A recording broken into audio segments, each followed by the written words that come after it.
Bonjour les amis, c'est Aline TV. N'oubliez pas de vous abonner, d'activer la cloche de notification et de laisser un pouce bleu pour soutenir la chaîne. On commence.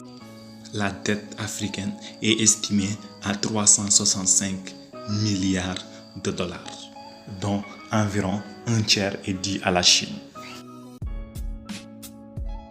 Depuis quelques mois, le G20 a décidé d'annuler massivement la dette d'une quarantaine de pays africains, parmi les plus pauvres, pour aider des économies déjà vulnérables à faire face contre la crise sanitaire. Nous devons aussi savoir aider nos voisins d'Afrique à lutter contre le virus plus efficacement, à les aider aussi sur le plan économique en annulant massivement leurs dettes. Oui, nous ne gagnerons jamais seuls, parce qu'aujourd'hui, à Bergame, Madrid, Bruxelles, Londres, Pékin, New York, Alger ou Dakar, nous pleurons les morts d'un maître. Je voudrais dire ce que chacun de nous pense et souhaite. Qui ici ne souhaite pas que la dette soit purement et simplement effacée? Celui qui ne le souhaite pas, il peut sortir, prendre son avion et aller tout de suite à la Banque mondiale payer. Tous nous souhaitons. Restez assises confortablement car aujourd'hui, nous allons vous expliquer les origines de la dette africaine. Pour mieux comprendre l'histoire, revenons en arrière. Nous sommes en 1960, année pendant laquelle l'Afrique a arraché son indépendance. La ferveur était grande, d'un pays à l'autre. Les Africains ont applaudi, chanté et dansé pour célébrer cette libération de leur pays et de leur peuple. Ils ont cru voir tomber les chaînes de l'esclavage et de la colonisation. À leurs yeux, le colonisateur avait définitivement fait ses valises et remis l'Afrique aux mains des Africains. Mais cela signifiait aussi qu'ils devraient désormais se prendre en charge, tout construire sans l'aide de personne. En somme, être indépendants sur tous les plans, financièrement, militairement et économiquement. Désormais, les pays africains devaient pouvoir siéger dans les instances internationales du monde et revendiquer leurs droits au même titre que les autres. Mais au moment où les Africains acquirent leur indépendance, les banques occidentales regorgeaient de dollars, c'est-à-dire que l'argent était disponible, pour lesquels elles sont en recherche de déboucher et d'investir. Car il faut comprendre qu'à la fin de la Seconde Guerre mondiale, les États-Unis, grands vainqueurs, instaurent le plan Marshall, qui était un programme américain de prêts accordés aux différents États de l'Europe. Ils investissent massivement dans l'économie européenne.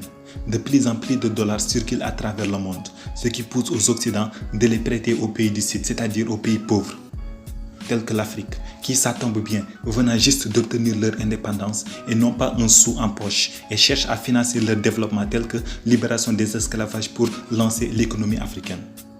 Donc l'Africain avait besoin de commencer une nouvelle vie, mais ne peut compter que sur la générosité de son ex-colon. Mais en 1973, quand les pays exportateurs de pétrole, principalement les pays arabes, se sont rendus compte que leur pétrole était au centre de l'économie occidentale, ils ont alors décidé de multiplier le prix du pétrole par 5. Le baril qui coûtait moins de 3 dollars passe de moins 3 à plus de 15 dollars. Et les pays occidentaux se sont choqués, d'où le nom du choc pétrolier.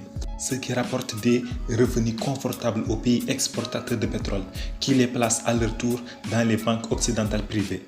Là aussi, ces banques privées les proposent aux pays africains, content de s'endetter à des taux faibles. Donc c'est la dette privée des pays africains. Dans le même temps, la crise s'est installée dans les pays riches à cause du choc pétrolier. Les marchandises produites au nord ont eu du mal à trouver de preneurs à cause du chômage massif. Ces pays riches décident alors de distribuer du pouvoir d'achat aux pays africains, afin de les inciter à acheter leurs marchandises.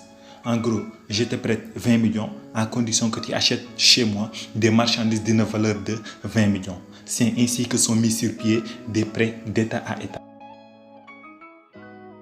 Donc de l'autre côté, la Banque mondiale, née après la Seconde Guerre mondiale sous l'impulsion des États-Unis. Ces derniers, en position de force sur la scène internationale, pour contrecarrer l'influence soviétique sur les nationalistes africains, c'est-à-dire l'unité africaine en pleine guerre froide. Pour rappel, la guerre froide est la période de tension et de confrontation géopolitique entre les États-Unis et l'URSS, c'est-à-dire Union des républiques socialistes soviétiques, qui s'est déroulée entre 1947 jusqu'à 1991. L'Amérique décide alors par l'intermédiaire de la Banque mondiale d'arroser les Africains d'argent. Et ces derniers incitent les pays africains à emprunter dans l'espoir de financer la modernisation de leurs appareils d'exportation et les connecter au marché mondial. Pendant ces années, l'endettement explose, mais reste supportable pour certains pays africains, dans la mesure où ces prêts leur permettent malgré tout de produire davantage, donc d'exporter plus et de récupérer des devises pour les remboursements et de nouveau investir. Donc, ces trois intervenants, banque privée, État du Nord et Banque mondiale, avec la complicité des classes dirigeants africains, sont à l'origine d'une augmentation exponentielle de la dette précédant un tournant tragique. Comme toujours, toute chose a une fin. À la fin des années 1979, pour sortir de la crise qui les frappe, lutter contre une inflation importante et réaffirmer le leadership mondial, l'Amérique décide une forte augmentation des taux d'intérêt américains, dans le but d'attirer les capitaux et ainsi de relancer la machine économique américaine, ce qui incite fortement les investisseurs de toute la planète à placer leur argent aux États-Unis. Oui, je sais, quel rapport avec la dette direz-vous? Mais sachez que jusqu'à là, les taux d'intérêt des emprunts accordés aux pays africains étaient faibles et variables. Puisque les Africains se sont endettés en dollars, par conséquent, les Africains se retrouvent à devoir rembourser 3 fois plus d'intérêts.